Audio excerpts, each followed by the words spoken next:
Graines de reporters scientifiques. Une série de podcasts sur les enjeux de l'océan réalisés par des élèves francophones du monde entier, en partenariat avec la Fondation Tara Océan, le Centre pour l'éducation aux médias et à l'information, le ministère de l'Éducation nationale et de la jeunesse et l'Agence de l'enseignement français à l'étranger. Avez-vous déjà imaginé partir en vacances en Polynésie? Mais si vous savez Tahiti, je vous laisse imaginer ces plages de sable blanc, ces eaux limpides, ces cocotiers. Eh bien, d'ici quelques années, ce paradis aura disparu.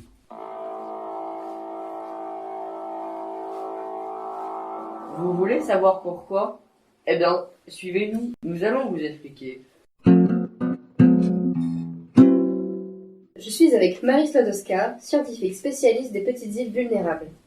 Madame Slodowska, pouvez-vous nous expliquer pourquoi ces petites îles sont en danger? Eh bien, la cause, c'est le réchauffement climatique, c'est-à-dire l'élévation de la température à la surface de notre planète. Mais je ne comprends pas bien. En quoi le réchauffement climatique entraîne-t-il un risque pour ces îles? En fait, c'est assez simple. Il entraîne la montée des eaux qui risque de les engloutir. D'ailleurs, certaines sont déjà menacées, comme les îles Kiribati dans le Pacifique par exemple. Pour mieux comprendre comment le réchauffement climatique entraîne une élévation du niveau de la mer, allons maintenant dans la salle de physique du collège Clochassin où des élèves sont en train de réaliser des expériences. Sur la première feuillade, voici Adam. Bonjour, excuse-moi de te déranger, qu'es-tu en train de faire? J'ai deux expériences. Ici, j'ai un glaçon dans l'eau et dans l'autre, j'ai un glaçon au-dessus de l'eau. Je vois que dans la première expérience, le niveau n'a pas changé, alors que dans la seconde, il a monté. Donc, l'élévation du niveau de la mer est liée à la fonte des glaciers continentaux. Tournons-nous maintenant vers Louise. Et toi, que fais-tu? De mon côté, j'ai placé sur une plaque chauffante un bécher rempli d'eau avec une pipette graduée et un thermomètre.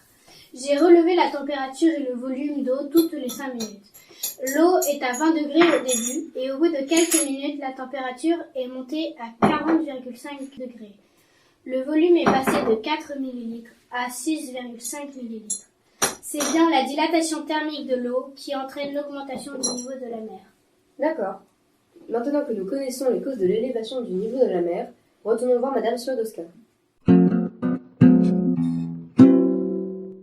Madame Slodowska, on voudrait savoir, existe-t-il d'autres menaces pour ces petites îles que la submersion?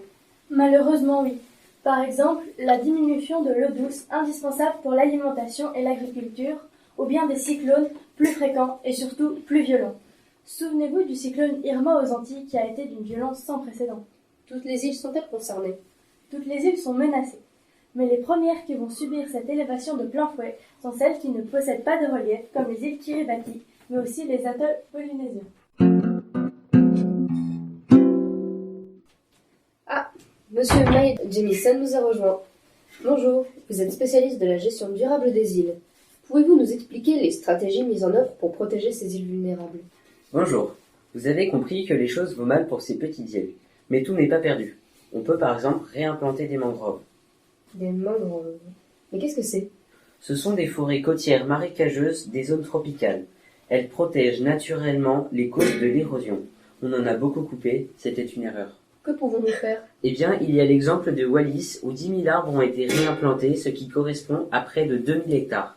Certaines zones proches des mangroves déjà existantes se sont bien développées. Et ça s'arrête là? Non, les îles Kiribati et les îles Tuvalu ont placé des digues pour empêcher les inondations. Mais ces projets sont coûteux. Comment ces pays font-ils pour les financer? En 2022, la COP27 en Égypte a décidé la création d'un fonds spécial pour les aider. Et les populations dans tout ça? Il est impératif que les populations locales soient impliquées, les enfants éduqués et sensibilisés. Sans cela, le projet ne peut pas réussir. Nous voilà au terme de notre émission. Vous avez bien compris que si nous n'agissons pas sur le réchauffement climatique et ses effets, nous verrons peu à peu disparaître ces îles qui nous font rêver et qui sont surtout le lieu de vie de populations entières. Donc, à nous de jouer, informons-nous, informons les gens qui nous entourent et surtout convainquons les hommes et femmes politiques de soutenir financièrement les efforts déjà entrepris. C'était Graines de reporters scientifiques, une enquête sur les enjeux de l'océan. Retrouvez tous les podcasts audio et vidéo sur la plateforme lesdessous de l'océan.fondationtaraocéan.org.